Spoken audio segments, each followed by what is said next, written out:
now in HD.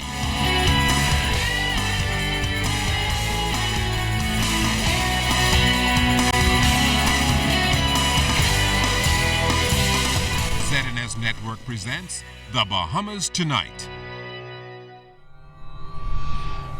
This portion of the news brought to you by BTC Every Day.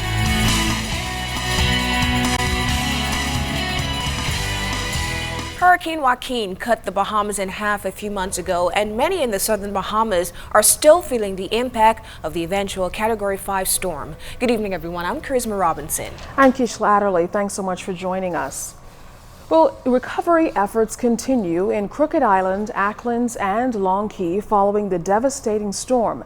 Member of Parliament for Michael V. Alfred Gray says there have been a number of challenges, however. He says that some of the supplies were not readily available here in the capital for those most impacted by the storm.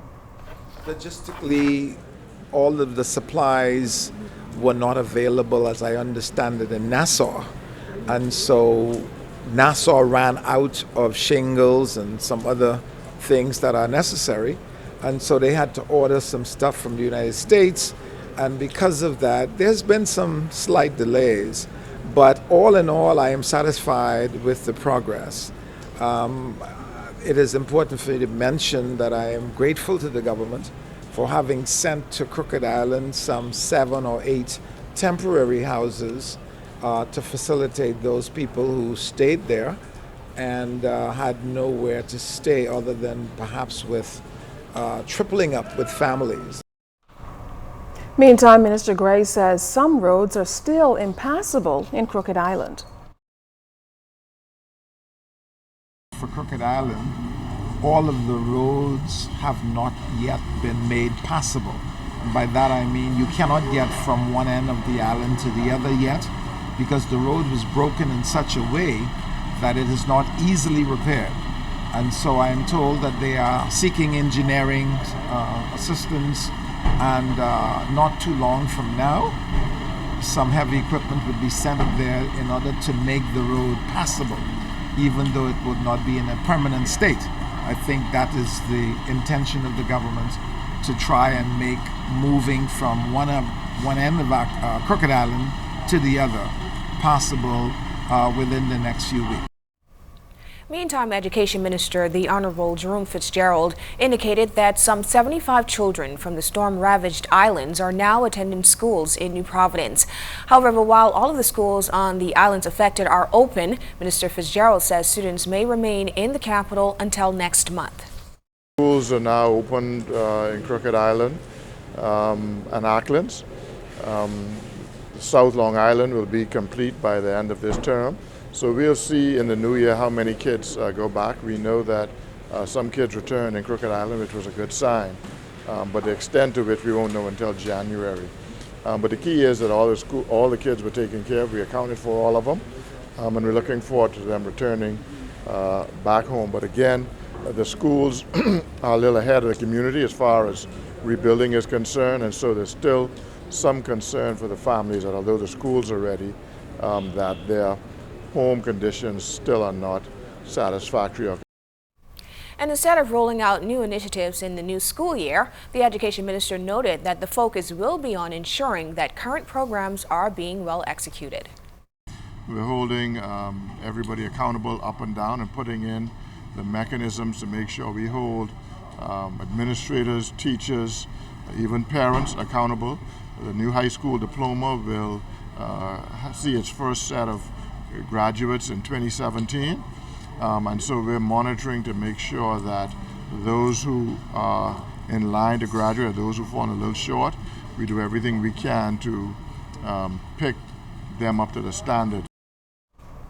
Social Services Minister, the Honorable Melanie Griffin, is throwing her support behind the Bahamas Crisis Center. In a statement released earlier today, Minister Griffin lauded the work of the non-governmental organization and pledged her unequivocal support for and appreciation of the work of the Bahamas Crisis Center. Minister Griffin saluted the work of the organization over the years and paid particular homage to the large pool of committed, trained volunteers who have assisted the organization's efforts with with counseling, intervention, prevention, and advocacy services to men, women, and children over the years. The center's director, Dr. Sandra Dean Patterson, also got a show of support from the minister, who endorsed Dr. Patterson's efforts at eradicating discrimination and violence against women and children. Today's statement came in response to a Tribune article also published today highlighting comments from Tall Pines Member of Parliament Leslie Miller. The comments, we understand, were aired on a local talk show. The Flamingo Gardens Clinic is being blueprinted to move from a clinic to a health complex by next year. Health officials announced that another structure will be added to the clinic by June. The Flamingo Gardens Clinic in the Carmichael area is said to be the most populated and fastest growing community in New Providence. Since the clinic was opened in 1989, the 2010 public census report indicates the population increasing from 200 to some 60,000. Minister of Health, the Honorable Dr. Perry Gomez, says the expansion plan encompasses an overall developmental program which promises to deliver improved services to the public. During the month of October, my ministry signed contracts with several architects to carry out critical renovations, redesigns, and expansions of our 4 polyclinics in New Providence, as well as the clinics in the Family Islands, to ensure improved access to diagnostic services, available supplies and medicine, and specialist services at the community level. You should note that we have already acquired additional space next to the Flamingo Gardens Clinic to improve the delivery of the maternal and child health services, and a rendering of the design is currently on display today. Now, as of this Monday, a new ambulance has been posted at the Flamingo Gardens Clinic. The purchase of the 25 new ambulances to improve our response time, as well as the delivery of quality care by deploying these ambulances at the Flamingo Gardens Clinic, Elizabeth Estates Clinic, South Beach Health Center, Fleming Street Clinic, and throughout the Family Islands. That's our intention. Indeed, we have already piloted the decentralization of an ambulance at this facility. You see, it is so much different and meaningful. If you have a patient here that needs critical care, he needs to get to the hospital. But if you got to wait for the ambulance to come from PMH to Flamingo Gardens and then go back, much time lost. A traffic accident on Bar 20 corner has left 1 man dead. Assistant Superintendent of Police second in charge of the Traffic Division, Harry Williams, says they were called to the scene shortly after 9 o'clock this morning. Just in the area of house number 65, 2 vehicles were traveling in a western direction when one of them collided into the rear of the other one. The deceased was the male who was traveling in the rear of another vehicle. As a result of that particular accident, the police are in this initial stage of the investigation at this time, and we will bring forth any other information we receive as the investigation continues. One of the vehicles was a Nissan Altima and the other one was a Mitsubishi Outliner. Dave Penniman says he was coming from the shop when he witnessed the accident and tried to help. He describes it as a life-changing experience. A white car had run into a gray Altima.